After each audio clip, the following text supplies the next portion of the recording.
in the beginning. I couldn't make out the whole disease. I only saw one symptom. Roberto Abraham. He started smuggling goods, but made a name for himself with money laundering. Hola mis amigos, hoy me encuentro con el director de la nueva serie de Netflix. ¿Cómo estás, José Padilha? I'm really well. Sorry for speaking in English. It's perfect. Well, welcome to Miami. It's a pleasure to be here. Have you been able to enjoy our Miami sunshine? You know, I know there's a big swell. There's big waves in Miami, like really big, with tall wind and everything.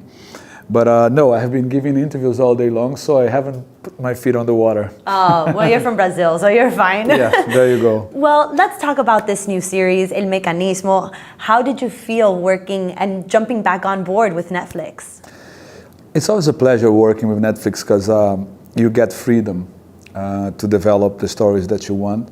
Netflix has a broad range of interests. They can make a series about narco traffickants and cocaine, and also a series about politicians in Brazil. Mm-hmm. So it's a good experience, and the marketing, the Netflix marketing, is powerful.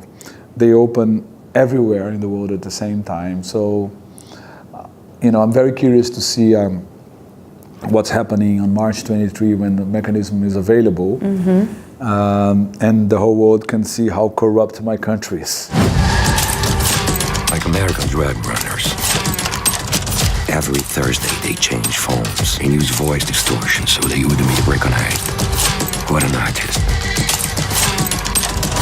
But sometimes the greatest discoveries can come from one tiny mistake. Why do you decide to do these types of series? Because they can be a little bit dangerous getting involved with some of these. I don't think it's dangerous. I mean, the movies that I did in Brazil were dangerous with Elite Squad 1 and Elite Squad 2.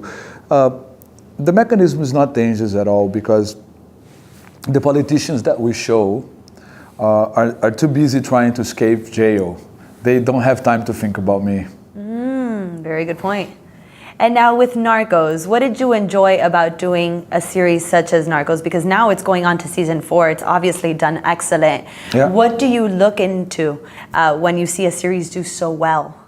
I mean, it's good that the series does well. It lives longer and you have chances of exploring the subject matter longer.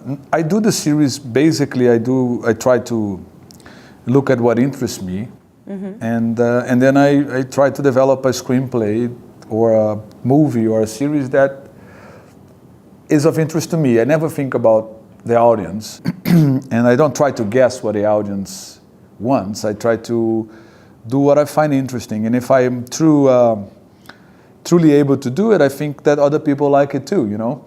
So with Narcos, it's about the contradiction between what America does with its policy on the drug world and how it affects other countries. So you have the idea that you control drugs by looking at the supply. So I have to take, if Pablo Escobar is producing drugs, I have to take Pablo Escobar out and this is going to solve the drug problem. And it doesn't. Another person starts, the Cali cartel takes over, and then you kill the Cali cartel and then it goes to Mexico. So it's interesting to see that America refuses to look at it as the problem of demand. I mean, there are drug dealers selling drugs to America because there are Americans consuming drugs. That's true. And so once you frame the drug problem as a problem of demand, it becomes a public health issue. It becomes something that you solve with doctors, with psychiatrists, with education. And that's not something that is easy to sell politically. So, you know, that I thought was interesting, and we decided to do Narcos like that. And to my surprise, it was interesting to everybody. Ibra! Bingo, I found it. Se ele falar, vai dificultar tudo. It was the biggest money laundering scheme in the history of Brazil.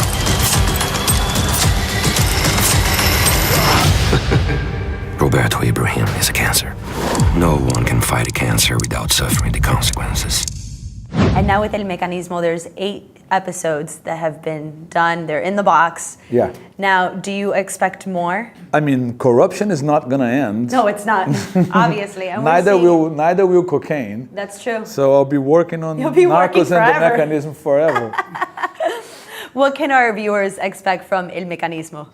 Well, the Mechanism talks about the fact that corruption in Brazil and in other Latino countries, it's not a crime that happens once in a while, but it's the very organizing factor of politics.